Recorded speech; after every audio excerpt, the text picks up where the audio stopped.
விசுவாசத்தோடு கூட அதை அனுசரிக்காமல் நாட்களுக்கு முக்கியத்துவம் கொடுத்து கிறிஸ்துவின் வல்லமையை, இயேசு கிறிஸ்துவின் மேல் வைக்கிற விசுவாசத்தை மட்டுப்படுத்துகிறபடினாலே அப்படிப்பட்டவர்கள் நிச்சயமாகவே கிறிஸ்துவுக்குள் குழந்தைகளாயிருக்கிறார்கள். அவர்களுக்கு கிறிஸ்துவின் மேல் விசுவாசமே இல்லை. கிறிஸ்துவை அவர்கள் அவமானப்படுத்துகிறார்கள். அவர்கள் விசுவாசத்திலே வளர்ந்தவர்கள் அல்ல, அவர்கள் விசுவாசத்திலே குழந்தைகளாயிருக்கிறார்கள்.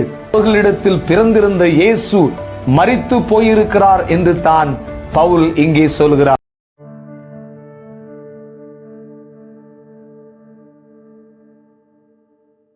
இந்த நாளிலும் குழந்தைகளாய் இராமல் புருஷராய் இருங்கள் என்ற தலைப்பிலே ஒரு சில காரியங்களை நாம் தேவ சமூகத்திலே தியானிப்போம். 1 கொரிந்தியருக்கு எழுதின நிருபம் 14வது அதிகாரத்திலே 20வது வசனம் இப்படியாய் சொல்லுகிறது: சகோதரரே, நீங்கள் புத்தியிலே குழந்தைகளாய் இராதேயுங்கள், துர்க்குணத்திலே குழந்தைகளாயும் புத்தியிலோ தேறினவர்களாயும் இருங்கள். பவுல் கொரிந்திய சபைக்கு எழுதுகிற பொழுது ஆவிக்குரிய ஒரு விஷயத்தை அங்கே தெளிவுபடுத்துகிறான்.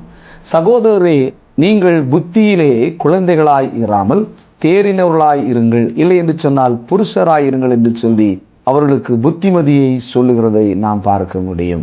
ஆவிக்குரிய வாழ்க்கையிலே யார் தேவனுடைய பார்வையிலே குழந்தைகளாய் இருக்கிறார்கள் என்று சொல்லி 3 உதாரணங்களை நாம் பார்ப்போம். யார் யார் ஆவிக்குரிய வாழ்க்கையிலே தேறினவர்களாய் இல்லாமல் குழந்தைகளாய் இருக்கிறார்கள்? பவுல் கலாத்தியருக்கு எழுதின நிருபத்திலே 4வது அதிகாரம் 3வது வசனத்திலே இப்படியாய் ஒரு குழந்தை சுபாவத்தை சபைக்கு காட்டி கொடுக்கிறான்.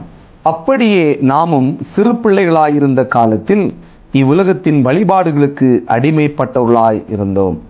கிறிஸ்துவுக்குள் எனக்கு பிரியமானவர்களே, இந்த உலகத்தின் வழிபாடுகளுக்கு யார் அடிமைப்பட்டிருக்கிறார்களோ அவர்களை ஆவிக்குரிய வாழ்க்கையிலே குழந்தைகள் என்று சொல்லி பவுல் பரிசுத்த ஆவியானவர் மூலமாய் வெளிப்படுத்துகிறான்.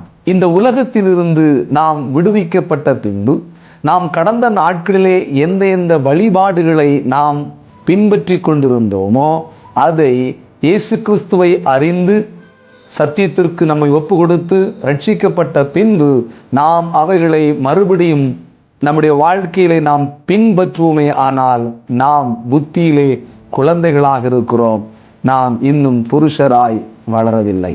இந்த கலாத்திய நிருபத்திலே இதை அவன் எழுதுவதற்கு காரணம், அவர்கள் ரட்சிக்கப்படுவதற்கு முன்பதாக எந்த உலகத்தின் வழிபாடுகளை அவர்கள் பின்பற்றினார்களோ அவைகளை மறுபடியும் தொடர்கிறவர்களாய் இருந்தார்கள்.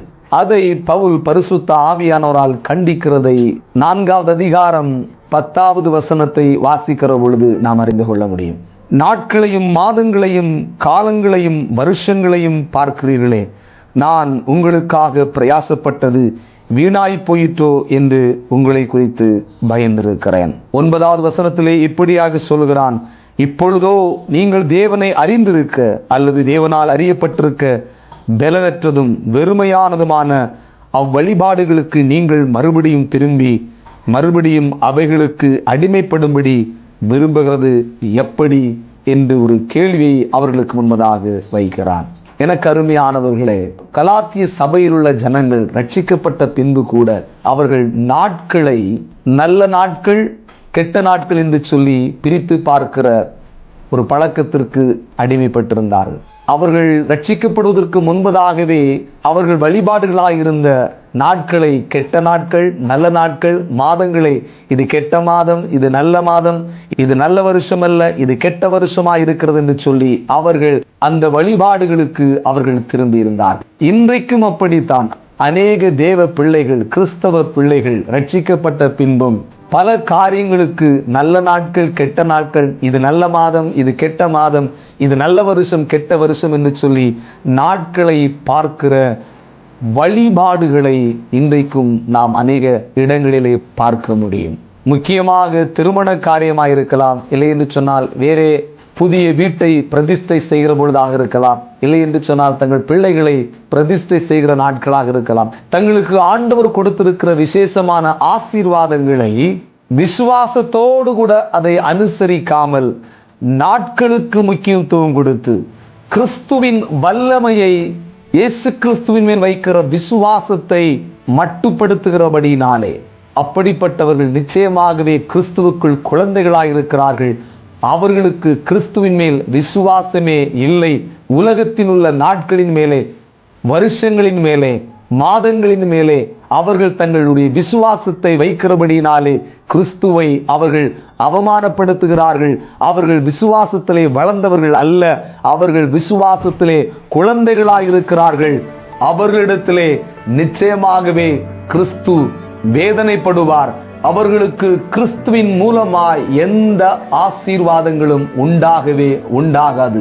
அதை நன்கு அறிந்தவனாய் பவுல் கலாத்திய சபையை எச்சரிப்பு செய்கிறான். அது மாத்திரமல்ல, 4வது அதிகாரம் 19வது வசனத்திலே, என் சிறு பிள்ளைகளே, கிறிஸ்து உங்களிடத்தில் உருவாகும் அளவும் உங்களுக்காக மறுபடியும் கற்ப வேதனைப்படுகிறேன் என்று சொல்லி வேதனையோடு கூட அவன் கலாத்திய சபையோடு பேசுகிறதை நாம் பார்க்க முடிகிறது. அப்படி என்று சொன்னால், கிறிஸ்துவை காட்டிலும் நாட்களுக்கு மதிப்பு கொடுப்பது, கிறிஸ்துவை காட்டிலும் நாட்கள் மேலே விசுவாசம் வைக்கிற பொழுது அவர்களிடத்தில் பிறந்திருந்த இயேசு மரித்து போயிருக்கிறார் என்று தான் பவுல் இங்கே சொல்கிறான். ஆனபடியினால் தான் கிறிஸ்து மறுபடியும் உங்களில் உருவாகும்படிக்கு நான் கற்ப வேதனைப்படுகிறேன் என்று சொல்லி பவுல் சொல்கிறான். நாம் இந்த உலகத்தின் வழிபாடுகளுக்கு மறுபடியும் திரும்பி நாம் அடிமைப்பட்டு நம்மில் இருக்கிற கிறிஸ்துவை நாம் அழிக்க வேண்டாம் பிரியமானவர்களே. கிறிஸ்துவின் மேல் பரிபூர்ண விசுவாசத்தை வைப்போம். இந்த உலகத்தின் வழிபாடுகளுக்கு நம்மை அடிமைப்படுத்தாமல் இருப்போம். அப்பொழுது கிறிஸ்துவினால் உங்களுக்கும் எனக்கும் அவர் சம்பாதித்த கிருபையினால் நமக்கு ஆசீர்வாதங்கள் உண்டாகும்.